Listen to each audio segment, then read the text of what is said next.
얼마 전 나는 친구들과 함께 오래된 산속의 폐교를 탐험하기로 했다. 우리가 찾은 곳은 이미 많은 괴담으로 유명해진 장소였다.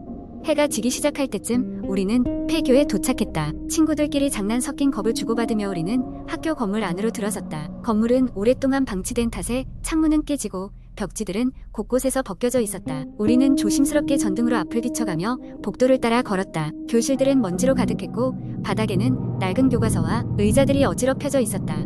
그 순간 한 친구가 우리에게 외쳤다. 여기 지하실로 내려가는 계단이 있어. 우리는 호기심에 이끌려 계단 쪽으로 발걸음을 옮겼다. 계단은 어둠 속으로 끝없이 이어지는 것처럼 보였다. 조심스럽게 첫 발을 내디뎠을 때 주변이 갑자기 싸늘하게 느껴졌다. 그럼에도 불구하고 우리는 계단을 내려가기 시작했다. 계단은 정말로 끝이 없었다. 끝없는 계단을 내려가는 동안 우리는 시간 감각을 잃어버렸다. 얼마나 내려왔을까? 10분, 30분, 아니면 몇 시간. 이상한 점은 계단이 끊임없이 이어져 있다는 것이었다.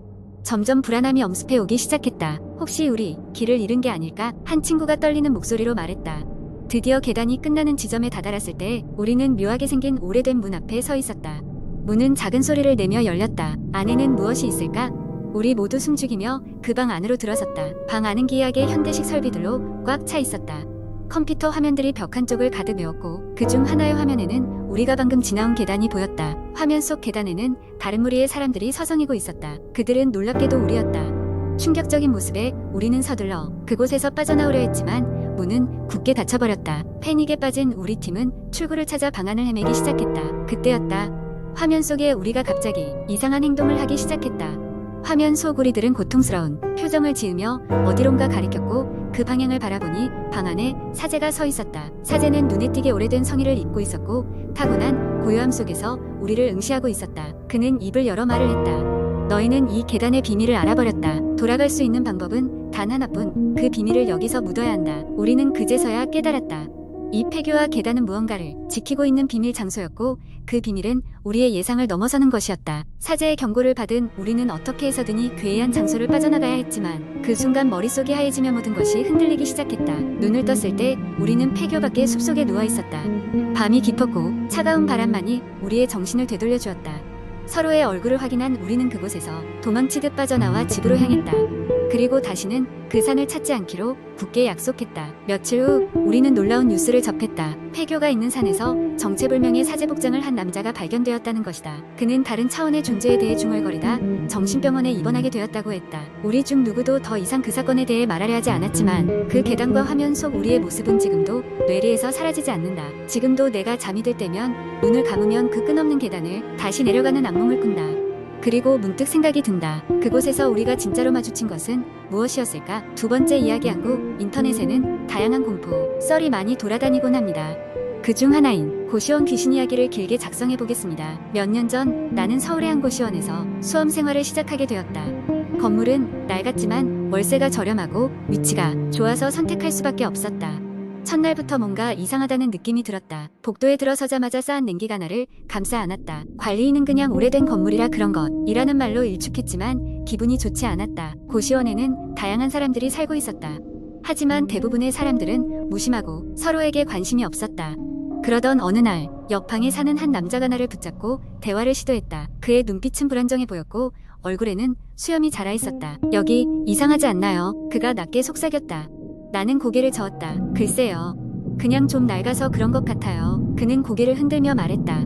아니요, 뭔가 있어요. 밤마다 이상한 소리가 들리거든요. 그리고 방 안에서 누군가 날 지켜보는 것 같아요. 그의 말에 나는 소름이 돋았다. 나도 종종 자다가 이상한 인기척을 느끼곤 했지만 그것을 단지 나의 피로 때문이라고 생각해왔다. 그 이후로 나는 밤마다 귀를 기울이며 귀신의 존재를 확인하려 했고 실제로 이상한 소리를 듣기 시작했다. 비명 소리 같기도 하고 누군가 중얼거리는 소리 같기도 했다. 어느 날은 참을 수 없어서 관리인에게 이 사실을 이야기했지만 그는 단호하게 말했다. 다른 사람들도 가끔 그런 말을 하는데 다들 예민해서 그래요. 여긴 고시원이라 사람들이 많아서 소리도 많이 나고요. 하지만 관리인의 말과는 달리 이런 소리들은 분명히 비정상적인 것이었다. 어느 날 밤 나는 옆방 남자와 함께 결심했다. 소리의 출처를 찾아보기로 한 것이다. 우리는 작은 손전등을 들고 복도를 따라 소리가 오는 방향으로 걸어갔다. 그 소리는 복도 끝에 빈 방에서 나는 것 같았다. 문을 열었을 때 우리는 얼어붙었다. 방 안은 어둡고 차가웠지만 희미한 형체가 눈에 띄었다. 벽 쪽에 선명히 보이는 여자의 실루엣이었다. 우리는 공포에 질려 도망쳤다. 복도로 뛰쳐나온 우리는 서로의 방으로 흩어져 방문을 꽉 닫고 침대 이불 속으로 숨었다.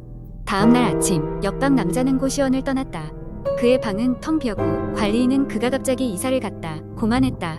그 일이 있은 후 나는 소음과 인기척을 무시하려 했었지만 쉽지 않았다. 며칠 후 고시원 복도에 붙은 오래된 공지문을 발견했다. 낡아 찢어진 종이에 적힌 내용은이 방은 사용 금지라는 문구와 함께 몇 년 전 그 방에서 자살 사건이 있었다는 기록이었다. 나는 두려움에 사로잡혀 그 고시원을 서둘러 떠날 준비를 했다.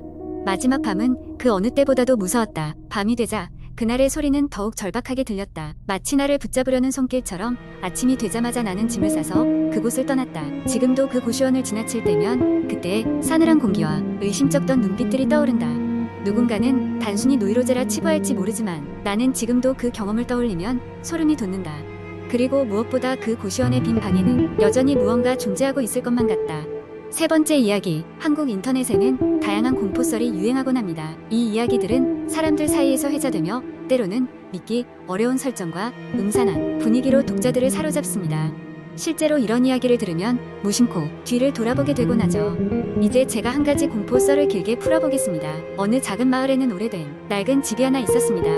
주민들은 그 집을 검은 집이라고 불렀습니다. 낮에는 평범해 보이지만 밤이 되면 그 집에서는 이상한 소리가 들리기 시작했다고 합니다. 그곳을 지나가는 사람들은 흐릿한 속삭임과 쿵쿵거리는 소리, 그리고 때때로는 슬피 우는 여자의 울음소리를 들었다고 전해집니다. 20년 전 그 집에는 한 젊은 부부가 살았습니다. 그들은 새로 태어난 딸과 함께 행복하게 살고 있었지만 어느 날 밤 갑작스러운 화재로 그 집은 재로 변하고 말았습니다. 불에 타버린 집에서 유일하게 발견된 것은 탈출하지 못한 젊은 아내의 유골뿐이었습니다. 그 후로 남편과 딸의 모습을 감췄고 아무도 그들을 본 사람이 없었습니다.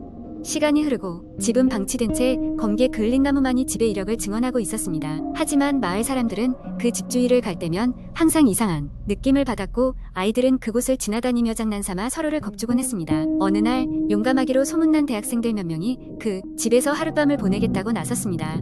그들은 촛불과 손전등을 챙겨 밤이 되자 그 집으로 들어갔습니다. 그날 밤 하늘엔 구름 한 점 없이 달빛이 환히 비추고 있었고 학생들은 긴장과 흥분을 감추지 못했습니다. 시간이 지나면서 집안은 차갑고 음산한 기운으로 가득 찼습니다. 처음엔 웃고 떠들며 이야기를 나누던 학생들도 12시를 넘기며 점점 말을 잃어갔습니다. 정적 속에서 갑자기 들린 문 두드리는 소리에 모두가 놀라 손전등을 켜고 살펴봤지만 아무것도 발견할 수 없었습니다. 공포에 휩싸인 그들은 집을 빠져나가기로 결심했으나 그 순간 방문이 스스로 닫히며 거센 바람이 불어오기 시작했습니다. 한 학생은 이 상황을 기록해야 한다며 핸드폰 카메라를 켰고 집안을 찍기 시작했습니다. 카메라 화면에는 이상한 그림자가 나타나고 있었고 그들은 어두운 복도 끝에 서 있는 한 여자의 형상을 볼 수 있었습니다. 그녀는 하얀 드레스를 입고 있었으나 얼굴은 보이지 않았습니다. 그러나 점점 가까이 다가오는 그 형상에 본능적으로 두려움을 느낀 학생들은 비명을 지르며 집을 뛰쳐나왔습니다. 그 다음 날 그들이 찍은 영상을 함께 확인한 결과 영상 속에서는 희미한 여자의 목소리가 들렸습니다. 왜 우리를 버렸나요? 라는 슬픈 울음 섞인 목소리였습니다. 학생들은 더 이상 그 집에 갈 엄두를 내지 못했고 마을 사람들은 이 이야기를 전해 들으며 다시금 그 집을 검은 집이라 부르며 가까이 다가가지 않게 되었습니다. 이 공포 이야기는 많은 이들에게 회자되었고 그 집은 그 후로도 오랫동안 방치된 채로 남아 있었습니다. 검은 집을 둘러싼 괴담들은 여러 사람의 입에서 입으로 전달되며 마을의 어두운 전설로 기억되게 되었습니다. 이 이야기는 실제로 있었던 일이 아닐 가능성이 큽니다만 이런 종류의 이야기는 상상력을 자극하고 잠시 현실을 잊게 만들어주곤 합니다. 어쩌면 이러한 이야기들은 우리에게 인간의 본능적인 두려움과 미스터리를 탐구할 기회를 제공하는 것일지도 모릅니다.